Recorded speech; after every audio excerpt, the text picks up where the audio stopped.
नमस्कार भाई दोस्तों। ये तो आप सबको पता है कि सरकार की कथनी और करनी में कितना बड़ा अंतर होता है। अभी एक मुद्दा जो जोर शोर से चल रहा है, महिला और बाल विकास मंत्री श्रीमती स्मृति ईरानी जी, जिन्होंने कि वो वीडियो भी आपने देखे होंगे कि उन्होंने कितना जोर लगाया इस बात के लिए कि सोनिया गांधी को माफ़ी मांगनी चाहिए। और जो रंजन चौधरी ने बयान दिया था, नंबर एक चीज़ जो रंजन चौधरी ने बयान दिया है माननीय राष्ट्रपति महोदया के लिए, वो सरासर गलत है अपनी नज़र में। सिर्फ उसको माफ़ी के ऊपर नहीं छोड़ना चाहिए कि उसको माफ़ी के लिए छोड़ देना, उनके ऊपर कार्रवाई होनी चाहिए। इस चीज़ की मांग हम भी करते हैं और कार्रवाई करनी चाहिए, कांग्रेस को करनी चाहिए क्योंकि कांग्रेस का मंत्री है। क्यों नहीं करती कांग्रेस कार्रवाई? इन नेताओं से ही बच्चे सीखते हैं। अगर आपको नहीं पता हो ना, तो ये जो बच्चे होते हैं ना आपकी पार्टी के लिए काम करते हैं, चाहे वो कार्यकर्ता के रूप में करते हैं या किसी भी रूप में करते हैं, तो वो बच्चे ही आपसे सीखते हैं। वो क्या सीखेंगे? क्या शब्द कौन से यूज कर रहे हो आप? ये शब्द क्या यूज करने के हैं?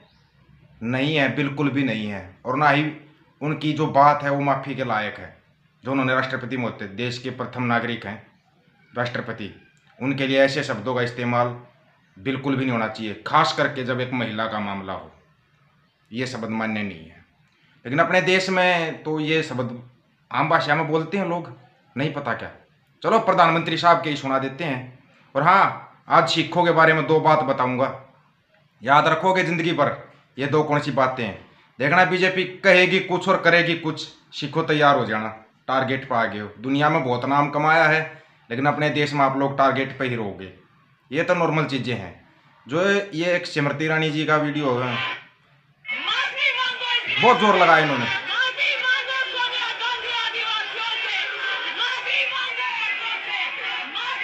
बहुत जोर लगाया इन्होंने। लगाना भी चाहिए क्योंकि महिलाएं बाल विकास मंत्री हैं। लेकिन शायद इनको पता नहीं हाथरस में बच्ची के साथ क्या हुआ, दिल्ली में क्या हुआ, आसाम में क्या हुआ। तब ये खामोश रही थी। कोई बात नहीं, इनकी भी खामोशी क्यों टूट रही उसको भी सबको पता है कि इनकी बेटी का एक उसमें नाम आ गया था। इलीगल था वो सब कुछ, वो बार कैफे सब कुछ इलीगल था। लेकिन मेरी एक चीज़ समझ में नहीं आई, हिंदू धर्म के ठेकेदार कहाँ चले गए? वो गाय का मीट परोसती थी अपने बार में, वो कैफे में गाय का मीट। लेकिन क्यों बोलेंगे?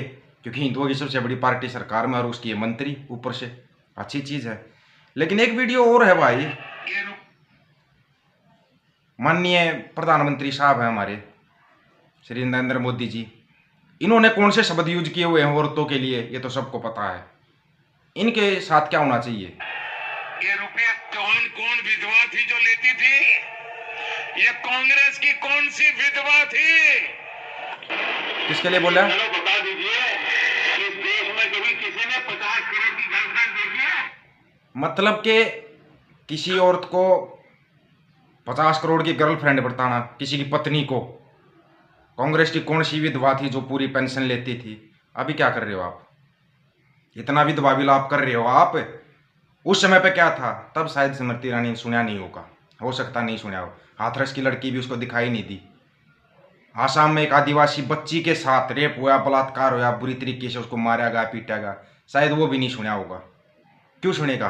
क्योंकि इनको ऊंचा सुनाई देता है। इनको सुनाई दिया जब इनकी बेटी का नाम आया। पहले तो ये बोली कि मेरी बेटी तो पढ़ती है ही नहीं, जब उस पर नाम, इसकी बेटी कह रही है कि बार और कैफे मेरा है। कमाल की बात नहीं है? बेटी कह रही है, माँ मना कर रही है। लेकिन सरकार है, चलती है, इतना तो चलना भी चाहिए। सरकार है भाई इनकी, चलना भी चाहिए। मुबारक हो सिखों को। FBI के बारे में जानते हो क्या? अंधभक्तों को तो पता नहीं, वो कभी स्कूल में नहीं गए। Federal bureau of investigation America की संस्था है, दुनिया भर में नाम है। उसके अंदर पहला दस्तारधारी सिख परसों शामिल किया गया है। मुबारक हो सिखों को, बहुत बड़ी कामयाबी है ये। दस्तारधारी सिख है जिसको कि फेडरल ब्यूरो ऑफ इन्वेस्टिगेशन में शामिल किया गया है। ये देख यार, टोर भी अलग ही दिखाई देती है, अच्छा लगता है। रविंदर सिंह अच्छा लगा, शामिल किया गया। अभी आपके साथ बीजेपी एक खेल और खेलने वाली है, थोड़ा बच के रहना। जो संत जी के बारे में हम बताते थे ना, क्योंकि पीछे भी एक केस काफ़ी उठा था संत जी के नाम से और शहीद आजम भगत सिंह के नाम से, कि शहीद आजम भगत सिंह को आतंकवादी बोला जा रहा है, कुछ बोला जा रहा है। उनको तो जवाब मिल गया, और जवाब देना भी चाहिए ऐसे लोगों को। शहीद आजम रहेंगे।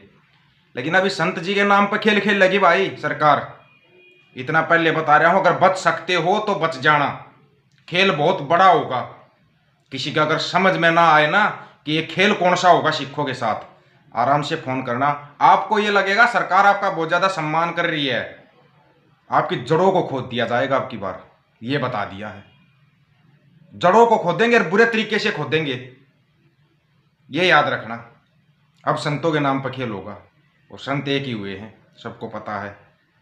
उनके नाम पर बहुत बड़ा खेल होने वाला है। बच सकते हो तो बच जाना सीखो। आपकी बार टारगेट पर बहुत बड़े पर हो, दुनिया में नाम कमा रहे हो, अपनी मेहनत से कमा रहे हो, अपने देश में भी अपनी मेहनत करते हो, लेकिन इस देश में ना मेहनत करने वाले को और सच बोलने वाले को हमेशा आतंकवादी ही समझा जाता है। और समझते रहेंगे कि ये नया ही मंत्र आया कोई देश में, हम तो चीन को भी हरा सकते हैं 5 बार मंत्र का जाप करके, है कि नहीं? लेकिन चीन ने कितनी ज़मीन कब्जाई वो हम छुटवा नहीं सकते। कमाल हो रखा है देश के अंदर, इससे बड़ा कमाल कभी होगा नहीं। अरंध भक्तों, क्या उनको 2 रुपये मिलते हैं कमेंट करने के? 2 रुपये, गंदा कमेंट करने के 2 रुपये मिलते हैं। ये अपने आकाओं से सीखते हैं गंदी भाषा, और कहाँ से सीखते हैं? अपने बाप से सीखते हैं। ये इनके बाप इनको ये भाषा सिखाते हैं ना, ये उन्हीं से सीखते हैं।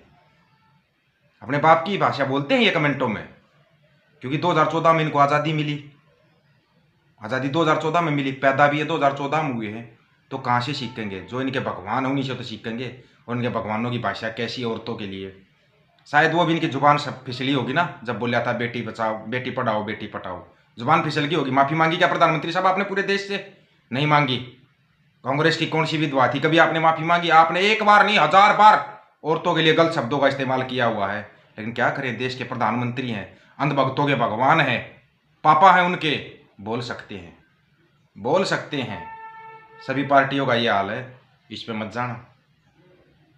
सभी पार्टियों का ऐसा हाल है, क्योंकि उनको भगवान बना लेते हैं लोग, और यही हाल चलो उसका अगले उसमें बताएंगे। किसान यूनियनों का और जितनी यूनियन बनी थी, आपको पता है, आपको बर्बाद करने की इन लोगों ने भी तैयारी कर रखी है, और इतने बुरे तरीके से बर्बाद कर दिया कि आप बोल भी नहीं पाओगे। समझा रहा था, बार बार समझा रहा था, लेकिन आपकी समझ में नहीं आई। किसी के समझ ज़्यादा समझना हो ना, फ़ोन कर लेना कि कैसे बर्बाद कर दिया। हरियाणा को बुरे तरीके से नीचे नीचे थोथा कर चुके हैं। थोथा करे हरियाणा का भी नहीं आंदोलन कर सकता, ये याद रखना। आप इतना कमज़ोर कर दिया हरियाणा को, वो भी बता देंगे कैसे।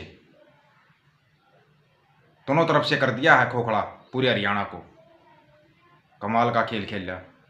चलो सरकारों को मुबारक हो, वो अपने खेल में कामयाब हुए।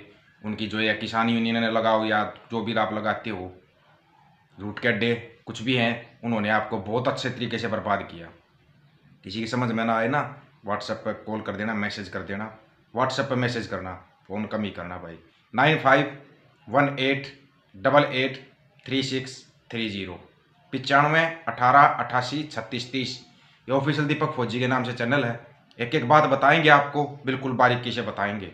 समझना ना समझना आपके ऊपर है, वीडियो शेयर करते हो या नहीं करते हो वो आपके ऊपर है। 16,000 बंदे जुड़े हुए हैं अब तो, फिर भी 1000 बंदे आते हैं देखने के लिए, वो भी जब सिर्फ शेयर किया जाता है तब देखने के लिए आते हैं। कमाल की बात है ना, ऐसे ही कमाल होते हैं हमारे देश में। रीच हम बोल देंगे सरकार ने कम कर दी, उसने कर दी, 16,000 बंदे कहाँ जा रहे हैं? फिर उन्होंने सब्सक्राइब किसको किया हुआ है? सोचने वाली बातें होती हैं कुछ, लेकिन आपकी अभी समझ में नहीं आएंगी।